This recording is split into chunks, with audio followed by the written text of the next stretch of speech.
Praise the lord. ప్రియమైన వాళ్ళారా, యేసు ప్రభు నామంలో మీ అందరికీ శుభములు కలుగును గాక.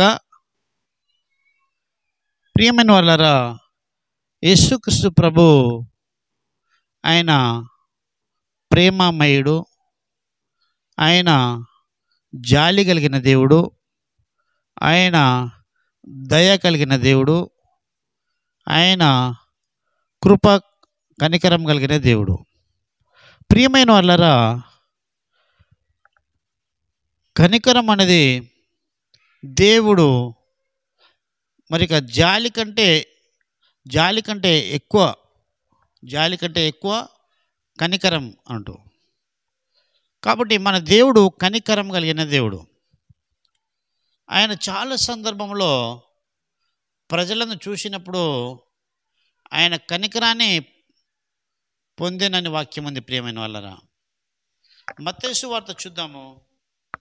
9వ అధ్యాయం 36వ వచనంలో, ప్రియమైన వాళ్ళరా, ఆయన సమూహములను చూచి వారు కాపరి లేని గొర్రెల వలె విసికి చెదిరి ఉన్నందున వారి మీద కనికరపడి, కోత విస్తారమే కానీ పనివారు కొద్దిగా ఉన్నారు కనుక తన కోతకు పనివారిని పంపుదుమని కోత యజమాని వేడుకొనుడని శిష్యులతో చెప్పాను. ప్రియమైన వాళ్ళరా, ఆయన ప్రజలను చూసి, జనసమూహమును చూసి వారి మీద కనికరపడినని వాక్యం ఉంది. ప్రియమైన వాళ్ళరా, అయితే ఎందుకు కనికరపడినంటే ఆయన కాపరిలోనే గొర్రెల వలె విసికి చెదిరి ఉన్నారట. కాపరి లేని గొర్రెలు ఏ విధంగా అయితే విసికి చెదిరిపోతారో ఆ విధంగా ప్రజలకి కాపరి లేదు అని మరి ప్రభువు కనికరపడుతున్నాడు. క్రైస్తవ బిడ్డలకి ఒక కాపరి ఉన్నారు, అది యేసుక్రీస్తు ప్రభు. మరి ఈ మధ్య ఒక గొప్ప సెలబ్రిటీ సినీ ఇండస్ట్రీలో ఆమె జీవితము ఆత్మహత్య చేసుకొని చనిపోయింది. ఎందుకంటే ప్రియమైన వాళ్ళరా, ఆమె మరి ఎంతో డబ్బులు సంపాదించింది, కోట్ల డబ్బులు ఉన్నాయి, మంచి ఆస్తి ఉంది. కానీ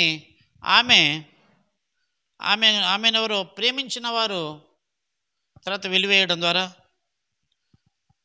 ఆయన కొంత తల్లిదండ్రులు ఏం చేశారంటే, నువ్వు నా మాట వినలేదని తల్లిదండ్రులు వెలివేశారు, తను ప్రేమించిన వాడు వెలివేశారు, స్నేహితులు కూడా పట్టించుకోలేదు, బంధువులు కూడా పట్టించుకోలేదు. ఆమె దగ్గర ఎంతో డబ్బులు ఉన్నది, కానీ ఆమె నువ్వు తిన్నావా, పడుకున్నావా, నువ్వు ఎక్కడికి వెళ్తున్నావు, బాగున్నావా అని అడిగేవారు కరువుపోయారట. అందుకనే ఆమె ఆత్మహత్య చేసుకొని చనిపోయినట్టుగా మరి తర్వాత తెలిసింది. ప్రియమైన వాళ్ళరా, ఆమె డైరీలో రాసి.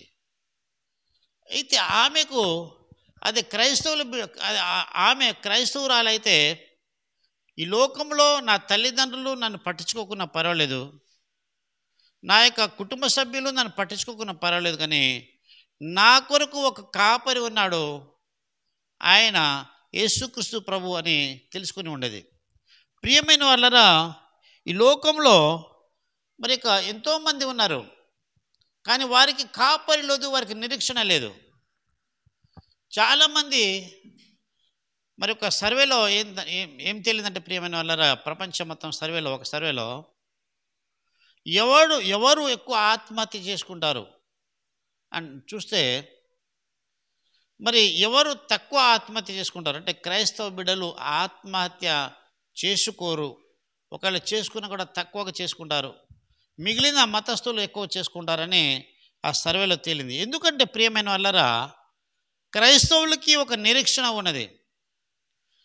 క్రైస్తవులు ఏమనుకుంటారంటే, నా కాపరి ఉన్నాడు, నాకు కలిగినటువంటి కష్టంలో కానీ, నష్టంలో కానీ, ఇరుకులో కానీ, ఇబ్బందులు కానీ ఆ కాపరి నాకు ఆదుకుంటారు అనే ఒక నిరీక్షణ కలిగి, ఒక ధైర్యం కలిగి, జీవితంలో ఎన్ని ఒడిదొడుగులున్నా, ఎన్ని ఇబ్బందులున్నా, ఎన్ని ఇరుకులున్నా వారు నా కాపరి యేసుక్రీస్తు ప్రభు ఉన్నారని వారు ధైర్యంగా బ్రతుకుతారు. అయితే యేసు ప్రభు ప్రజలను చూసి కనికరం పొందుతున్నాడు. ఎందుకంటే వీళ్ళు కాపరి లేని గొర్రెలు, వీరికి కాపరి నేను ఉన్నాను, కానీ వీరు నా దగ్గర రావటం లేదు, వారు నా దగ్గర రాకుండానే వారు నశించిపోతున్నారని, కాపరి లేని గొర్రెల వలె నశించిపోతున్నారని ప్రజలను చూచి ప్రభు కనికర పడినట్టుగా వాక్యం ఉంది ప్రియమైన వాళ్ళరా. అదేవిధంగా చూసినట్లయితే ప్రియమైన వాళ్ళరా, మత్తయి సువార్తలో కూడా మరి ఆ యొక్క 14వ అధ్యాయము మనం 14వ వచనం చూద్దాం ప్రియమైన వాళ్ళరా. ఆయన వచ్చి ఆ గొప్ప సమూహమును చూచి వారి మీద కనికరపడి వారిలో రోగులైన వారిని స్వస్థపరిచెను. ప్రియమైన వాళ్ళరా, మత్తయి సువార్త 14వ అధ్యాయము 14వ వచనంలో యేసు ప్రభు రోగులను చూసి కనికర పొందాడు, రోగులను చూసి కనికరం పొందాడు. ప్రియమైన వాళ్ళరా, మనం బాగున్నప్పుడు మనల్ని ఎవరైనా చేరదీస్తారు, కానీ మనం అనారోగ్యం పాలైనప్పుడు మనల్ని ఎవరు చేరదీయరు. ఒక వ్యక్తి ఆయనకు భయంకరంగా జ్వరం వచ్చి, భయంకరంగా విరేచనాలు వచ్చి, భయంకరంగా వాంతులు వచ్చి ఆయన బక్క చిక్కిపోయి ఉన్నప్పుడు వారి యొక్క సొంత కుమారులు కానీ వారి యొక్క కుటుంబ సభ్యులు కానీ వారిని దగ్గర రానియరు, ఎందుకంటే రోగం ఉంది కాబట్టి. కానీ ఈ లోకంలో ఒక రోగంతో ఉన్నప్పుడు, ఒక వ్యాధితో ఉన్నప్పుడు ఎవరు దగ్గర రారు. కానీ యేసు ప్రభు మాత్రము ఆ రోగులను చూసి కనికర పడను అనే వాక్యం ఉంది ప్రియమైన వాళ్ళరా. అంటే గొర్రెల్లేని కాపరులు అనే ప్రజలను చూసి దేవుడు కనికరపడ్డాడు. అదేవిధంగా రోగంతో ఉన్న వాళ్ళని చూసి కూడా ఆ దేవుడు కనికరం పడ్డాడు ప్రియమైన వాళ్ళరా. అదేవిధంగా ప్రియమైన వాళ్ళరా, మత్తయి సువార్త 15వ అధ్యాయము 32వ వచనంలో కూడా మరి వాక్యం ఉంది ప్రియమైన వాళ్ళరా. అంతటా యేసు ఆ శిష్యులను పిలిచి, ఈ జనులు నేటికి 3 దినముల నుండి నా యొద్దనున్నారు, వారికి తిని ఏమీ లేదని కనుక వారి మీద కనికరపడుచున్నానని వాక్యం సెలవిచ్చారు ప్రియమైన. అంటే ప్రియమైన వాళ్ళరా, ఆకలి కొనిన వారిని చూసి దేవుడు కనికరపడ్డాడు.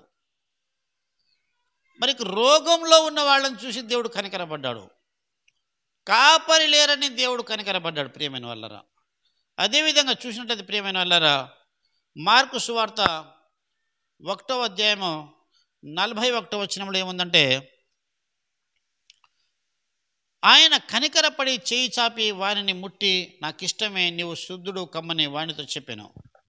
ప్రియమైన వాళ్ళరా, ఒక కుష్ఠరోగి వచ్చి, నేను ఎవరికి ఇష్టం లేనయ్యా, నా కుటుంబ సభ్యులకి ఇష్టం లేను, నా గ్రామస్తులకి ఇష్టం లేను, నా బంధువులకి ఇష్టం లేను, నేను అడవిలో తిరుగుతున్నాను, అరణ్యంలో ఉన్నాను, కొండలో గుహలో తిరుగుతూ ఆకులు అలుములు పళ్ళు ఫలారాలు తిని బతుకుతున్నాను, కానీ ఎవరు నా మీద కనికరం చూపట్లేదు, కావున నీకు ఇష్టమైతే నన్ను బాగు చేయమని ఒక కుష్ఠరోగి వచ్చి యేసు ప్రభు దగ్గర బతిమలాడుకున్నప్పుడు, కుష్ఠరోగిని ముట్టుకోవడానికి ఎవరు ఇష్టపడరు, కుష్ఠరోగి దగ్గర కూర్చోడానికి ఎవరు ఇష్టపడరు, కుష్ఠరోగిని చూడడానికి కూడా ఎవరు ఇష్టపడరు. కానీ యేసు ప్రభు అయితే ఏమంటున్నంటే, ఈ మార్కు సువార్త 1వ అధ్యాయం 41వ వచనంలో ఆయన కనికరపడ్డాడు. అంటే కుష్ఠరోగిని చూసి ప్రభు కనికరపడ్డాడు. అదేవిధంగా ఆయన చేయి చాపి వానిని ముట్టి, యేసు ప్రభు కుష్ఠరోగిని చూసి ఏం చేశాడంటే కనికరపడ్డాడు, చేయి చాపాడు, ముట్టాడు.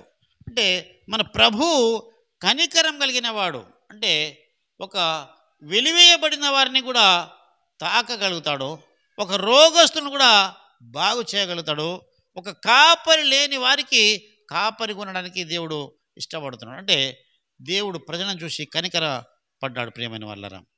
అదేవిధంగా చూసినట్టయితే ప్రియమైన వాళ్ళరా, మరి మార్కు సువార్త 6వ అధ్యాయం 34వ వచనంలో ప్రజల మీద కాపరి లేని గొర్రెల వలె అని కనికరపడెను అని అనేక సంగతులను వారిని బోధించెను.